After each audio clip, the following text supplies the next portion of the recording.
Existe-t-il quelque part dans l'univers une autre Terre? C'est peut-être une des plus vieilles questions que se pose l'humanité depuis qu'elle regarde les étoiles. Les hommes, assis autour du feu, regardaient les étoiles et imaginaient que celles-ci étaient d'autres feux autour desquels se réunissaient d'autres tribus. Que veut-on dire exactement par une planète comme la Terre? Qu'elle puisse abriter des formes de vie comme celles que nous connaissons. En résumé, la vie a besoin de 3 éléments de base pour exister.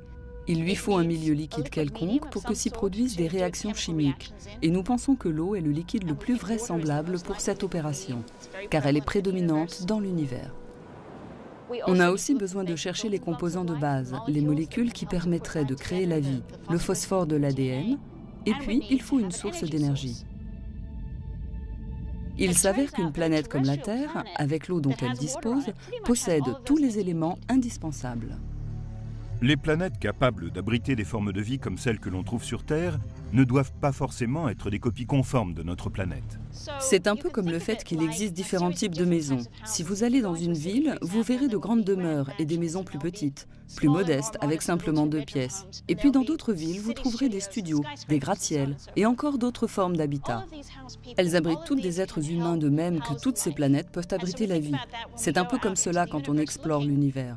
On cherche des habitats de toutes sortes et on reste à l'affût de tout ce qui peut receler une forme de vie.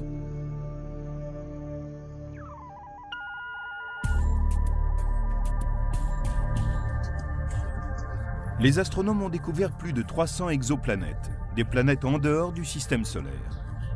La grande majorité sont des géantes gazeuses, plus faciles à trouver que les petites planètes comme notre Terre. Pour construire des instruments aptes à analyser des planètes comme la Terre, nous devons anticiper quelles seraient les substances chimiques de leur atmosphère. C'est pour cela que nous avons besoin de théories et de modèles. Victoria Meadows travaille dans la modélisation des planètes. Elle dirige le Virtual Planet Laboratory, le laboratoire des planètes virtuelles, à l'Université de Washington-Seattle. Ce groupe dispersé dans les institutions des 4 coins du pays construit des mondes susceptibles d'exister dans les zones inexplorées de l'univers. Le Virtual Planet Laboratory nous permet d'élaborer une simulation des planètes présentes dans l'espace, ainsi que de leur environnement, avant qu'on les découvre. Ainsi, nous pouvons explorer leurs caractéristiques.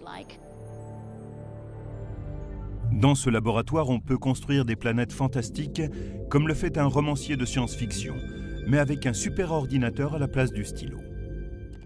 On prend un objet semblable à la Terre, on élimine le Soleil et on le remplace par une étoile de taille et de température différentes. Au VPL, nous avons modélisé des planètes qui sont à l'origine semblables à la Terre. Et nous les avons placées autour d'étoiles plus chaudes, diffusant plus de rayons UV que notre Soleil, par exemple. La modélisation permet d'obtenir d'autres terres étranges, couvertes de plantes rouges vifs, oranges, ou même noires comme de l'encre. La photosynthèse varie énormément selon la lumière de l'étoile qui brille à proximité. Sur des planètes situées autour d'étoiles F, par exemple, où la lumière est plus bleue, les plantes auront tendance à absorber plus de lumière bleue. Et du coup, les plantes devraient davantage refléter la lumière rouge, orange et jaune, et apparaître ainsi à nos yeux. Dans un monde qui tourne autour d'étoiles moins lumineuses, les plantes changeraient de couleur pour utiliser chaque parcelle de l'énergie qu'elles reçoivent.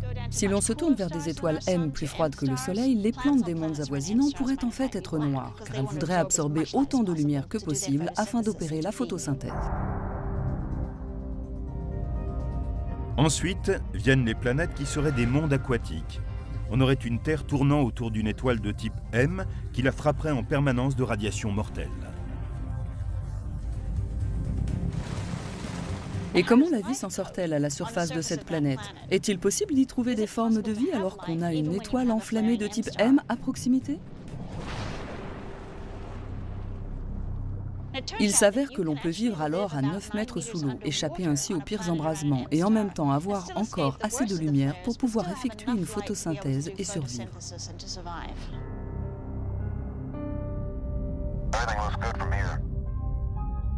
De futures missions d'exploration se profilent à l'horizon Et de nombreux spécialistes planchent sur les outils qu'il leur faudra pour détecter des formes de vie sur une planète lointaine. La vie produit des gaz. La vie pue. On peut la sentir. On cherchera donc ces gaz à l'aide de spectromètres à haute résolution. Ce que nous avons vraiment besoin, c'est de prendre la lumière d'une autre planète comme la Terre et de l'analyser pour découvrir la composition chimique de son atmosphère. Localiser ces planètes est le talent particulier de l'astronome Geoffrey Marcy de l'Université de Berkeley en Californie. Avec son collègue Paul Butler, ils ont trouvé plus d'exoplanètes que qui que ce soit d'autre.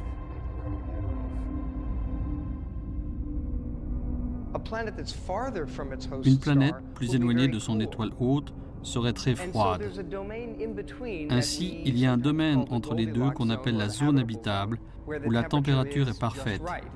J'entends par là qu'elle est tempérée, si bien que l'eau peut s'y trouver sous forme liquide. Et bien sûr, cette eau liquide est un préalable à toute forme de vie. Quand nous regardons d'autres planètes et que nous nous demandons s'il pourrait s'y trouver des formes de vie, ma première question est, est-ce que cette planète peut avoir en permanence de l'eau liquide? Si la réponse est oui, elle m'intéresse. Sinon, il est inutile de s'attarder. L'eau est une substance incroyable. Nous avons la chance que l'univers dispose de ce que nous appelons l'eau. Elle est un grand mixeur cosmique. C'est l'élément critique qui permet aux réactions chimiques de se produire et parfois de faire naître des formes de vie. Mais ces zones spécifiques où de l'eau pourrait se trouver diffèrent selon leur localisation.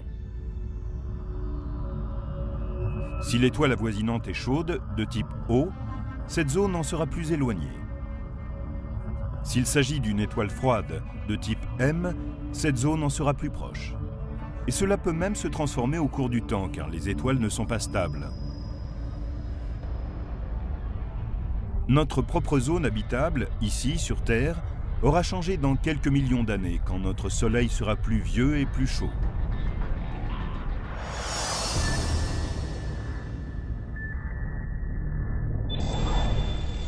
La technologie actuelle ne permet pas de photographier des exoplanètes lointaines. Les astronomes se servent d'une étoile du système solaire comme d'une sorte d'intermédiaire pour atteindre une planète, puisqu'elles ont toutes deux été formées à partir du même disque de matériaux planétaires. Comment savons-nous de quoi est faite une étoile? On ne peut pas y aller pour relever des échantillons, tout fondrait. L'astronome Wesley Traub dirige les recherches du GPL de la NASA en vue de fournir la nouvelle génération d'outils qui permettront d'observer les planètes en dehors du système solaire. Nous effectuons des observations, puis nous scindons la lumière en plusieurs couleurs. Cela a déjà été fait par Newton il y a plusieurs siècles. Il a découvert que si l'on plaçait un prisme dans un rayon de lumière solaire, elle se dispersait en bleu, vert et rouge. En regardant ensuite ces différentes couleurs, on découvre soudain quelque chose d'étonnant. Certaines parties sont exemptes de toute couleur. Ces couleurs absentes sont une empreinte des éléments constituant l'étoile que l'on est en train de regarder. Avec la technologie actuelle, nous ne pouvons pas voir directement le spectre d'une planète extrasolaire. Mais peut-être des instruments plus puissants nous le permettront-ils.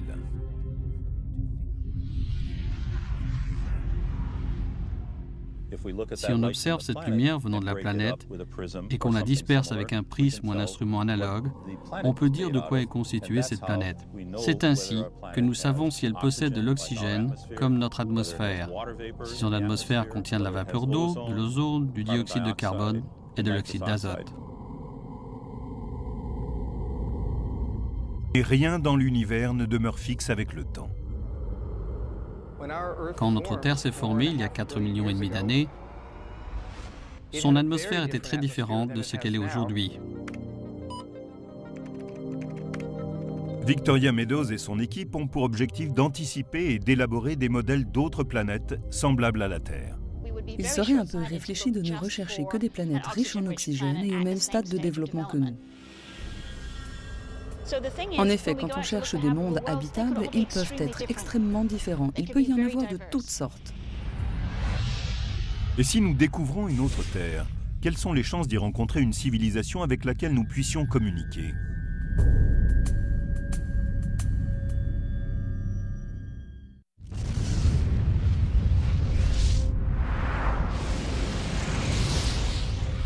Combien de civilisations intelligentes pourraient exister sur d'autres terres dans l'univers? Combien y a-t-il d'étoiles? Combien possèdent-elles de planètes? Combien de ces planètes en sont assez proches pour avoir de l'eau? C'est un problème que les astronomes Carl Sagan et Frank Drake ont soulevé il y a des décennies. Drake a établi une équation selon laquelle il pourrait exister plus d'1 million de civilisations rien que dans notre Voie lactée. L'équation de Drake est une série de nombres, une proposition mathématique qui tente de déterminer les facteurs nécessaires si l'on veut estimer précisément le nombre de civilisations intelligentes dans notre galaxie.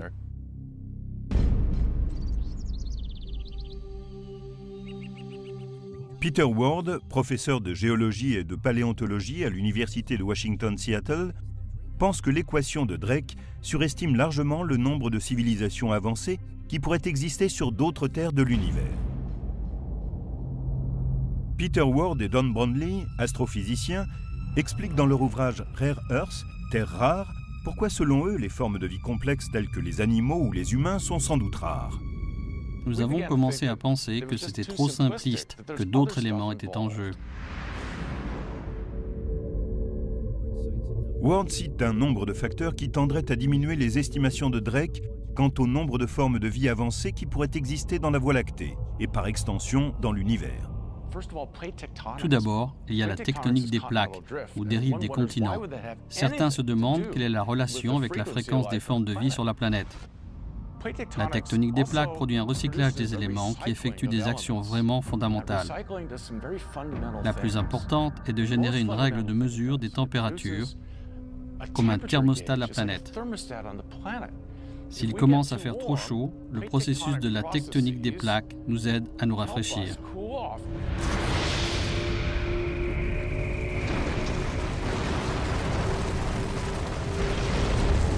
Ensuite, il y a la présence de métal sur la planète. En second lieu, si on veut être une civilisation intelligente, il vaut mieux avoir du métal. Il est difficile de trouver du métal sur une planète comme Mars ou Vénus, mais la tectonique des plaques fait tout pivoter, provoque des failles et les métaux lourds remontent.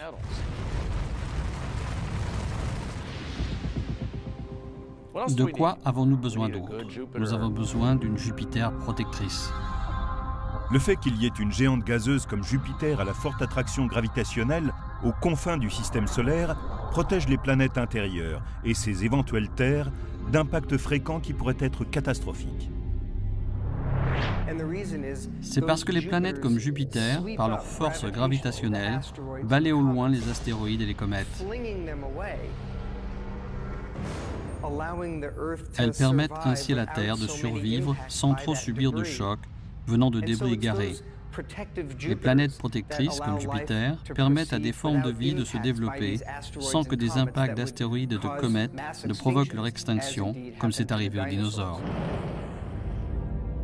Il y a 65 millions d'années, un astéroïde a heurté la Terre et rayé de la planète les dinosaures.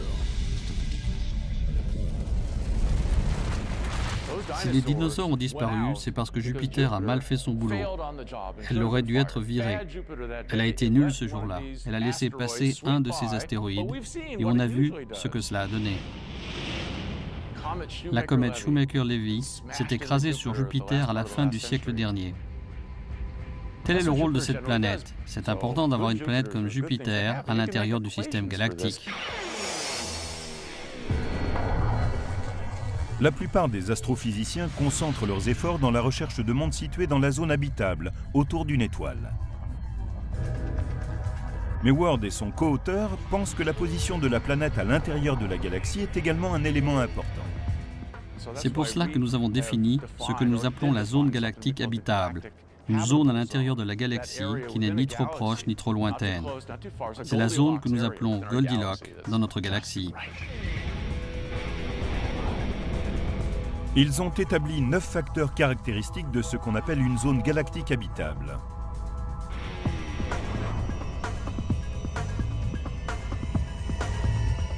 La position de la Terre dans la Voie lactée a été prise en compte. Elle est à l'écart des étoiles à neutrons mortels, des trous noirs et des funestes sursauts gamma.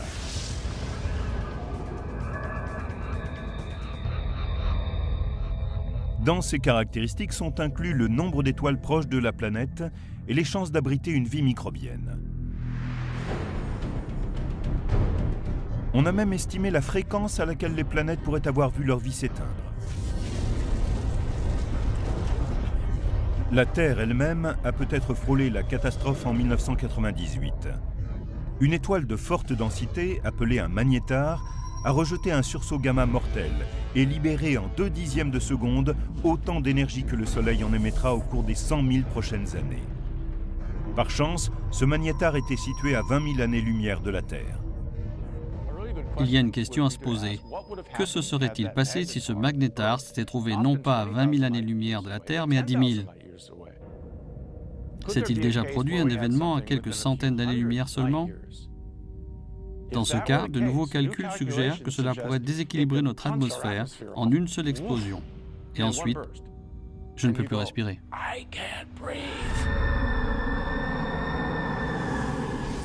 C'est une catastrophe et c'est parfaitement possible. Les humains ne sont peut-être que le résultat d'un coup de chance cosmique. Les hypothèses optimistes de l'équation de Drake ne tiennent pas la route face à ce que les spécialistes ont appris au cours des dernières décennies.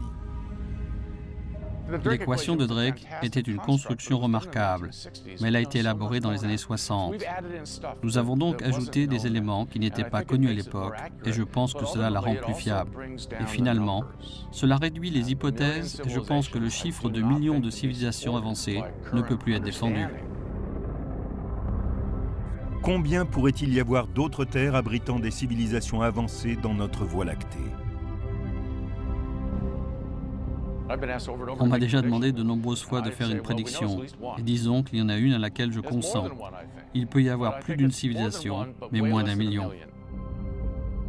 Les astrophysiciens concentrent leurs recherches sur la découverte d'autres planètes comme la Terre, et ils pourraient finalement trouver une autre civilisation.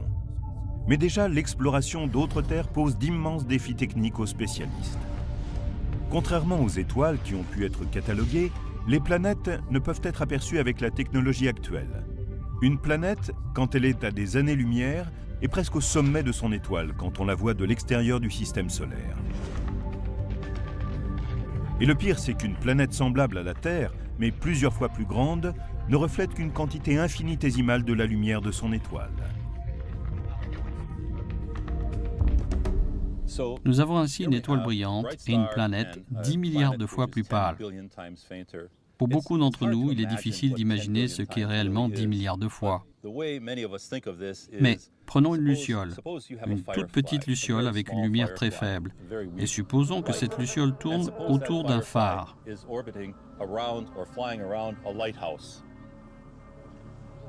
Maintenant, on va essayer de regarder cette luciole en train de voler autour du phare à 3000 années-lumière de là.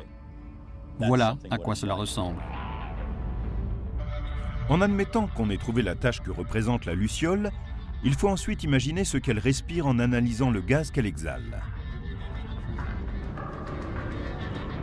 C'est le genre de défi auquel fait face un astrophysicien qui doit d'abord trouver une planète et ensuite imaginer l'atmosphère de cet objet semblable à la Terre. Les spécialistes ont toutefois conçu des façons indirectes de découvrir des planètes extrasolaires. Si ceci est l'étoile, très brillante, et ceci la planète, quand elle se déplace devant l'étoile, cette dernière devient plus sombre et nous sommes capables de nous en apercevoir. C'est ce qu'on appelle la méthode du transit, qui permet de découvrir une planète en observant son trajet ou transit par rapport à une étoile lointaine. Le volume de lumière qu'elle bloque en passant devant l'étoile nous indique la taille de la planète.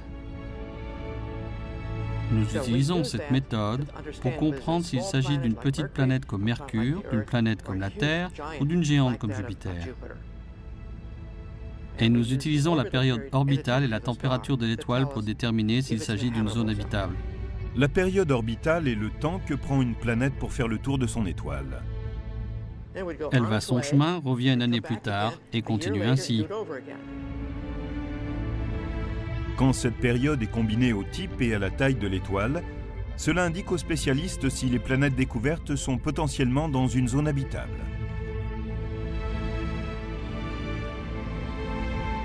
La méthode du transit fonctionne si l'observateur ou le télescope est dans le même plan que l'étoile et ses planètes. Mais si l'on est au-dessus ou au-dessous du système, on utilise une autre technique, la vélocité radiale. Cette méthode dépend de l'observation attentive d'une étoile lointaine. Il s'agit de voir si elle est tirée en avant et en arrière par la force gravitationnelle d'une exoplanète invisible. Les astrophysiciens peuvent utiliser cette information pour imaginer les caractéristiques de l'exoplanète qui influence l'étoile. Équipés de ces outils, ils trouvent des centaines de planètes, et parmi elles, certaines dont ils n'ont jamais rêvé, des super-terres, des Jupiters brûlantes, et même de proches cousines de notre Terre.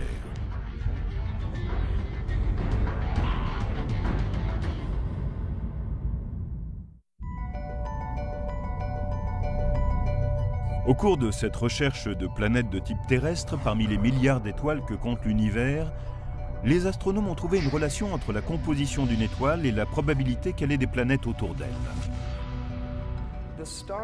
Certaines étoiles sont constituées d'éléments lourds comme le fer, le nickel ou le silicone, et ce pour une bonne raison. Elles se sont formées à partir de nuages moléculaires de la Voie lactée qui se sont effondrés pour former une étoile.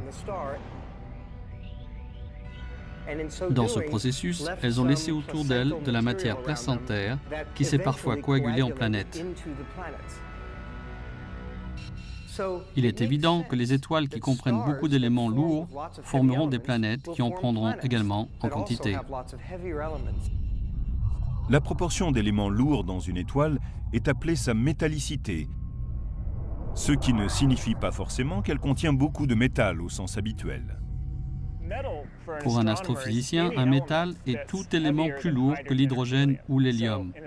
De ce fait, le lithium est un métal, le soufre est un métal, le chlore est un métal, et pas seulement le fer, l'or ou l'argent. Une exoplanète semblable à la Terre ne doit pas seulement avoir des éléments lourds dans sa composition et se situer dans la zone habitable d'une étoile. Elle doit aussi être de la taille qu'il faut pour abriter des formes de vie.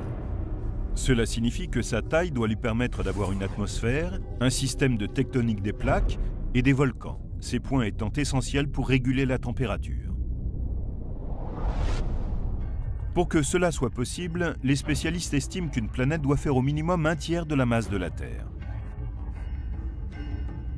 Et à l'autre bout de l'échelle, elle ne peut pas excéder 10 fois la masse de la Terre. Ce n'est qu'au cours de la dernière décennie que l'existence d'exoplanètes est passée de la théorie à la réalité. Il y a un peu plus de 10 ans, nous ne connaissions aucune planète extrasolaire. Nous ne connaissions que celles qui tournaient autour du Soleil. Maintenant, nous avons découvert qu'il y en avait autour d'autres étoiles. Et ce qui est passionnant, c'est que certaines sont peut-être habitables et qu'il y a une chance qu'elles abritent une forme de vie. Parmi les centaines d'exoplanètes déjà découvertes, certaines pourraient ne pas avoir le profil familier de celles du système solaire. Nous avons trouvé d'étranges Jupiters qui orbitent très près de leur étoile. Ce sont des torches brûlantes et ces planètes arrivent sans aucun doute près de leur étoile en migrant vers l'intérieur. Parfois, la formation d'une planète de la masse de Jupiter dans un système peut sonner le glas de celles qui sont semblables à la Terre. Et si nous avions eu la malchance d'avoir une Jupiter de ce genre dans notre système solaire? Elle aurait poussé la Terre en dehors de son orbite, dans l'obscurité vaste et froide de l'espace extérieur. Et la Terre serait peut-être morte, telle une épave froide et obscure.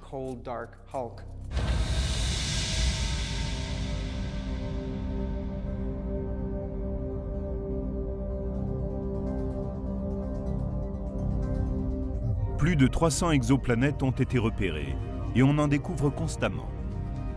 Mais la majorité ne sont que de monstrueuses géantes gazeuses énormes qui ont peu de chances d'être semblables à la Terre. Dans la constellation de Pégase, à environ 50 années-lumière de la Terre, se situe la planète 51 Pégasi b. Cette géante gazeuse est aussi grande que Jupiter, mais comme elle orbite beaucoup plus près de son étoile, elle est la première à avoir été découverte en dehors de notre système solaire. Elle fait le tour de son étoile en 4 jours seulement.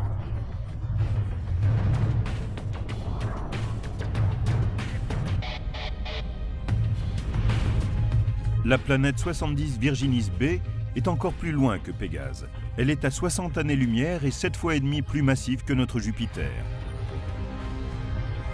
Au début, on pensait qu'elle était dans la zone habitable de son étoile. C'est pour cela qu'on l'a surnommée Goldilocks.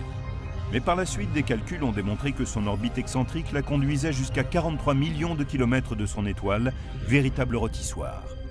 Elle n'est donc plus considérée comme étant dans une zone habitable. La géante gazeuse Tresphore a un diamètre de plus d'une fois et demie celui de notre Jupiter, ce qui fait d'elle la plus grande planète découverte jusqu'ici. C'est une gazeuse géante, et bien qu'elle soit plus grande que Jupiter, sa masse ne représente qu'un peu plus des 3/4. C'est une planète chaude qui se déplace autour de son étoile en 3 jours et demi.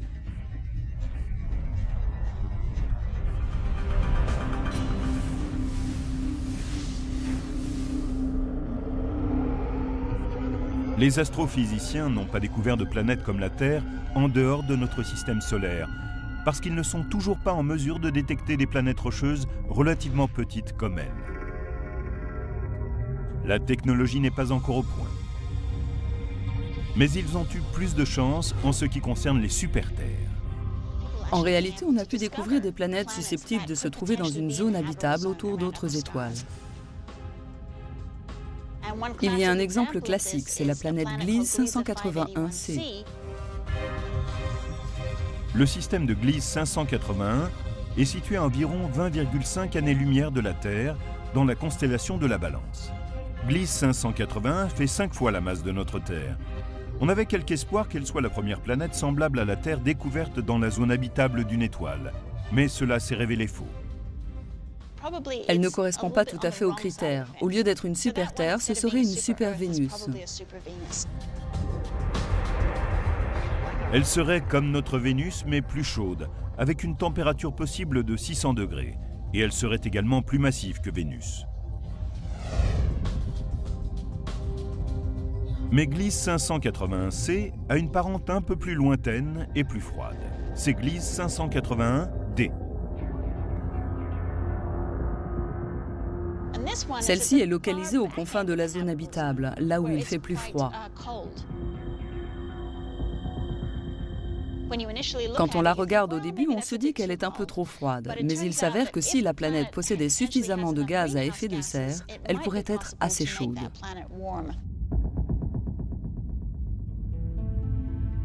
HD 69830d est peut-être une autre planète prometteuse.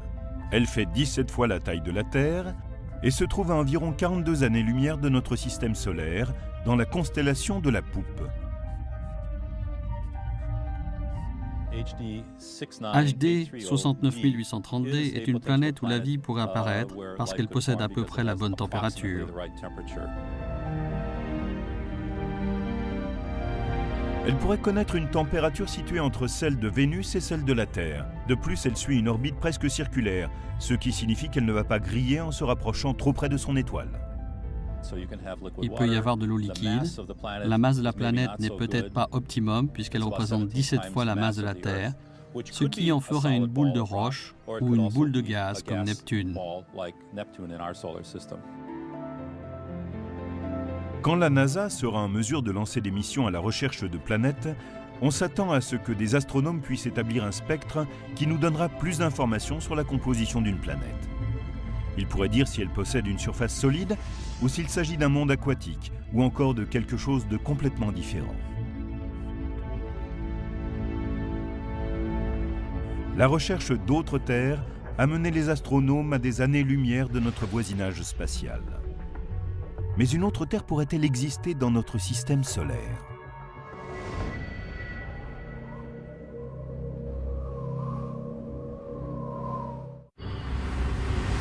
Tandis que les astronomes regardent les systèmes stellaires, qui sont à des années-lumière, dans l'espoir de trouver une autre planète bleue, d'autres terres sont peut-être plus proches que cela. Imaginons que nous revenions en arrière, il y a 3,5 milliards d'années, et que nous observions notre système solaire. Nous verrions alors 2 planètes bleues. Sur la Terre, de l'eau, une atmosphère de dioxyde de carbone, des conditions tempérées et des formes de vie. Maintenant, imaginons que nous nous déplacions un peu au-dessus de Mars. On y voit de l'eau en surface, une atmosphère épaisse de dioxyde de carbone, des conditions tempérées et peut-être des formes de vie. Les deux planètes ont commencé à évoluer et la Terre est restée habitable.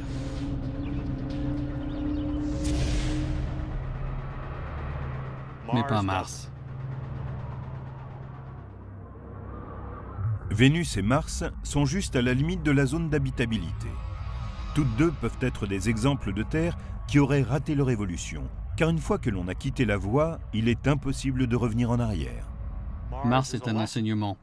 On comprend mieux à travers elle ce qu'il faut pour rester habitable dans la durée. Notre hypothèse précédente se révèle être parfaite. Il faut être aussi grosse que la Terre pour continuer à être habitable. Mars est trop petite. Et dans ce cas, il n'y a pas moyen de recycler les éléments, ni de maintenir son atmosphère sur une certaine durée. La taille a une importance capitale. Maintenant, si Mars est trop froide, Vénus, notre autre Terre potentielle, connaît le problème inverse. Elle est trop chaude.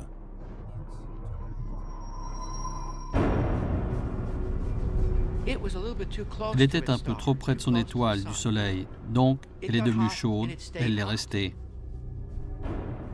Tous les éléments, comme le dioxyde de carbone ou le CO2, qui ont permis la formation de la Terre, ont présidé à celle de Vénus. Mais sur Terre, ils ont été incorporés à la roche. Sur Vénus, ils sont restés dans l'atmosphère. Or, cette dernière provoque un réchauffement global de plusieurs degrés. La lumière solaire arrive et ne repart pas. La planète est comme l'intérieur d'un four à pizza.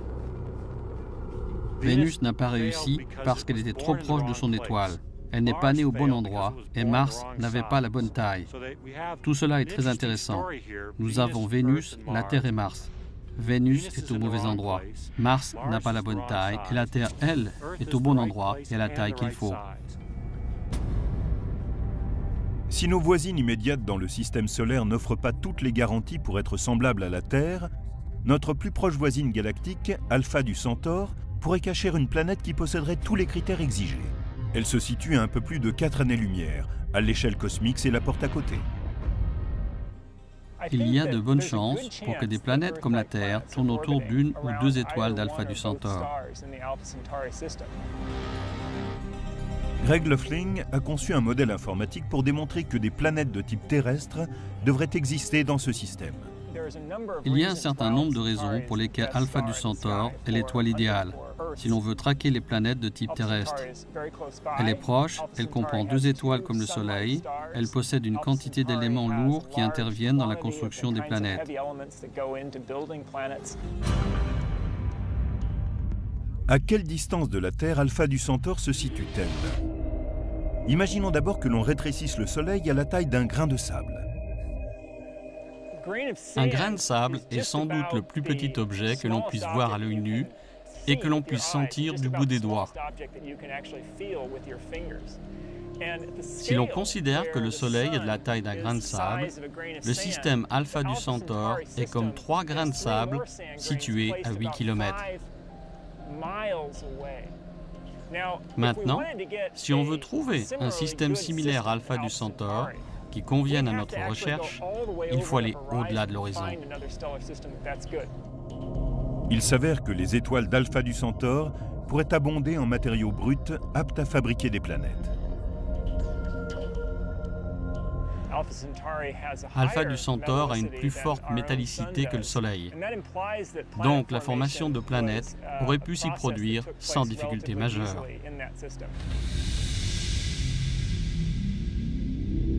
Enfin, les 2 étoiles principales d'Alpha du Centaure apportent un avantage supplémentaire.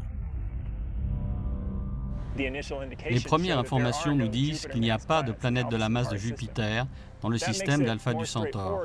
Il est donc plus simple que des planètes de type terrestre s'y forment autour d'une ou de 2 étoiles. Car les grandes géantes gazeuses se forment autour de noyaux glacés aussi vastes que notre Terre. Il faut beaucoup d'espace froid pour que se forment ces noyaux. Regardez comme Jupiter est loin du Soleil. Mais quand on a deux étoiles avec des orbites qui se chevauchent dans un système comme Alpha du Centaure, il n'y a pas assez d'espace. Il ne fait pas assez froid pour permettre la formation de ces géantes gazeuses. Ainsi, on suppose que les planètes d'Alpha du Centaure, si elles existent, sont des planètes comme la Terre, Mars ou Vénus. Ce ne sont pas des géantes gazeuses comme Jupiter ou Saturne.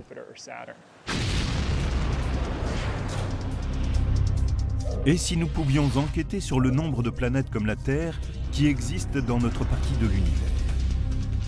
Si l'on pouvait observer directement l'atmosphère d'une autre Terre située à des années-lumière.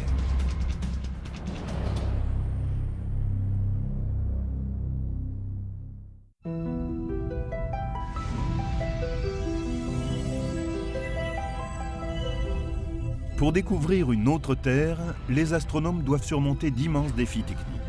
Comment scruter une planète lointaine? C'est un problème que la NASA a abordé comme pour la conquête de la Lune, en établissant des projets qui s'étendent sur des décennies.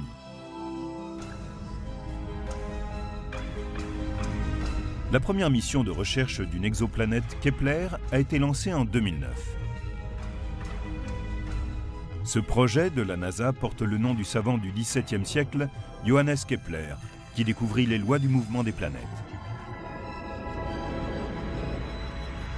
La mission Kepler est si simple et pourtant si extraordinairement puissante que j'en ai les larmes aux yeux. Kepler est un télescope spatial qui fonctionne comme une borne et doit scruter les constellations du Cygne et de la Lyre. Il prend image sur image. Le but est de repérer les étoiles dont la lumière faiblit, c'est-à-dire quand une planète comme la Terre occulte une partie de la lumière stellaire. C'est la première fois que des humains partent détecter des planètes de type terrestre autour d'autres étoiles que le Soleil. L'enquêteur principal est William Borucki. Il défend la mission depuis 25 ans. Kepler est une mission spatiale qui permet de placer un très grand télescope qui est aussi comme un caméscope. Il prend constamment des images de ces étoiles et nous renvoie l'information. Il s'agit d'un projet de recherche d'envergure modeste. On va observer une portion précise du ciel pendant 3 ans et demi pour commencer. Le résultat essentiel de cette mission sera de nous donner un décompte statistique de la population de l'endroit, combien de petites planètes il comprend et combien de grandes planètes. Les résultats de Kepler seront à leur tour utilisés pour décider des outils que l'on construira pour les prochaines missions. Kepler n'est qu'une étape, c'est une tentative pour découvrir des planètes de type terrestre et savoir si elles sont répandues. Si c'est le cas, elles devront être proches pour que nous n'ayons à construire qu'un instrument modeste. Si nous ne découvrons que quelques planètes de type terrestre, cela signifiera qu'avant d'en trouver une autre, il faudra aller beaucoup plus loin dans l'espace et donc construire un instrument beaucoup plus grand.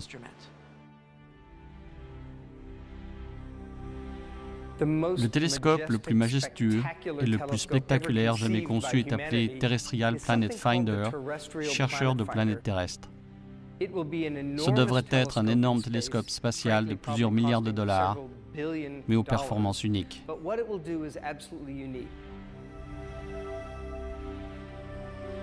Il serait le premier télescope à prendre des images de planètes de type terrestre.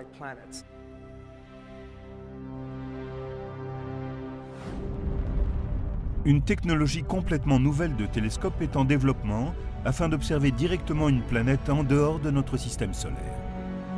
Nous avons besoin d'une technologie optique entièrement nouvelle pour construire un chercheur de planètes terrestres capable de faire des images malgré la lumière éblouissante des étoiles avoisinantes. Et pour l'instant, cette technologie n'est toujours pas au point. C'est une grande frustration.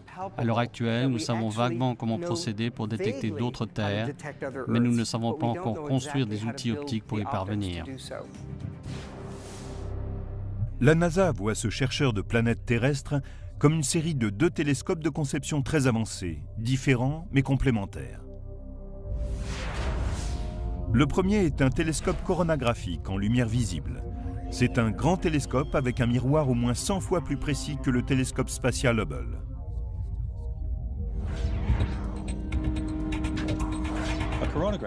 Un télescope coronographique est un télescope qui collecte la lumière d'une étoile et la concentre à l'autre bout, comme un télescope normal. Sauf qu'ici, on bloque la lumière de l'étoile et on essaye de laisser passer la lumière venant de la planète. En faisant cela, on élimine la lumière dispersée dans l'instrument, ce qui permet de regarder la planète qui est 10 milliards de fois moins lumineuse qu'une étoile principale. Le deuxième élément du chercheur de planètes terrestres est un interféromètre. Un interféromètre prend la lumière venant d'une étoile. Il la capture avec 2 télescopes ou parfois plus. Et cette lumière combinée est traitée de façon à ce que la lumière de l'étoile disparaisse. Ce qui est bien, c'est qu'on peut alors regarder une planète qui est proche de l'étoile sans que la lumière de la planète disparaisse. C'est toute la magie de l'interféromètre. Pour pouvoir faire tout cela, il faut perfectionner la technologie des outils de contrôle et de commande et leur apporter une plus grande précision. Et ce travail peut prendre des années.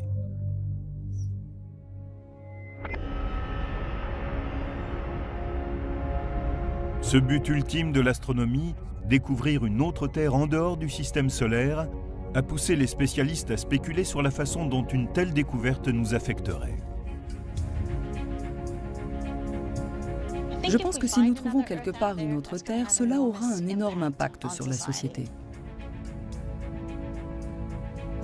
Je suis certaine que nous ne sommes pas seuls, que nous ne sommes que l'un des nombreux sites de vie potentiels. Et je pense que cela provoquera un énorme choc dans l'esprit des gens. Il est également possible que nous soyons uniques dans l'univers et que l'on puisse en effet découvrir des planètes semblables à la Terre, mais qu'elles n'abritent pas d'êtres intelligents. Rappelons-nous une chose importante.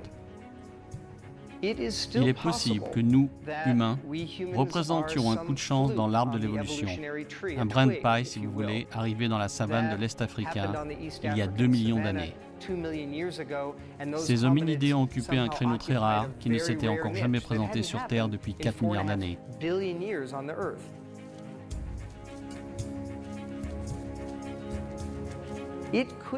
Et il se pourrait bien que nous soyons une singularité extraordinaire dans la Voie lactée. En fait, il se pourrait que le destin de notre espèce soit d'explorer la Voie lactée et que nous soyons la première de ce type. Dans ce cas, nous aurions pour mission de découvrir parmi les étoiles nos racines chimiques et biologiques. We have a TV picture now.